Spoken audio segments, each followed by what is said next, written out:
Big boss Malayalam season 7 ഇപ്പോൾ അനിമോൾ എല്ലാവരോടും പിണങ്ങിയിരിക്കുകയാണ്. ഇന്നലെ ഉച്ചയ്ക്ക് അനിമോൾ ഉണ്ടാക്കിയ മട്ടനിൽ എല്ലാവരും ചോദിക്കാതെ എടുത്ത് കഴിച്ചത് കൊണ്ട് അനിമോൾ പിണങ്ങിയിരിക്കുകയാണ്. അപ്പം അനീഷ് വന്നിട്ടിപ്പം ഉപ്പുമാവ് ഉണ്ടാക്കാൻ വേണ്ടി വിളിക്കുകയാണ്. അനിമോൾ പറഞ്ഞാൽ വരാം, ഞാൻ പതുക്കെ വരാം, റെഡിയായിട്ടൊക്കെ വരാമെന്ന് പറയുന്നു. കാരണം അനീഷ് ഇന്നലെ പറഞ്ഞായിരുന്നു അനിമോൾ വന്നില്ലെങ്കിൽ ഞങ്ങൾ ഫുഡ് ഉണ്ടാക്കിക്കൊള്ളാമെന്ന്. അപ്പോൾ അതിൻ്റെയൊക്കെ ഒരു കലിപ്പിലാണ് അനിമോൾ നിൽക്കുന്നത്. അപ്പോൾ അനീഷ് പറയുന്നത് എന്നാൽ വരണ്ട, ഞങ്ങൾ ഉണ്ടാക്കിക്കോളാമെന്നും പറഞ്ഞ് അനീഷ് അങ്ങ് പോവാണ്. മറ്റേ അനീഷ് വാന്നും പറഞ്ഞ് വിളിച്ചുകൊണ്ടിരിക്കുന്ന അനീഷ് ഇന്ന് ഒറ്റ പ്രാവശ്യമേ ഒരു കാര്യം പറഞ്ഞുള്ളൂ. അനീഷ് പോകുന്നുണ്ട്. പക്ഷെ അനിമോൾ കിച്ചണിൽ പോകാമെന്നറിയത്തില്ല.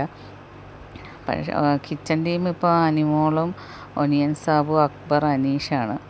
ഒരു പക്ഷേ ഒനിയൻ സാബു വെക്കട്ടെ എന്നോർത്തായിരിക്കും അനിമോൾ അവിടെ തന്നെ ഇരിക്കുകയാണ്. ഇതൊക്കെയാണ് ഇപ്പോൾ ലൈവിൽ നടന്നുകൊണ്ടിരിക്കുന്നത്. ബാക്കി അപ്ഡേറ്റുമായിട്ട് വീണ്ടും കാണാം. എൻ്റെ ചാനലൊന്ന് സബ്സ്ക്രൈബ് ചെയ്യണേ.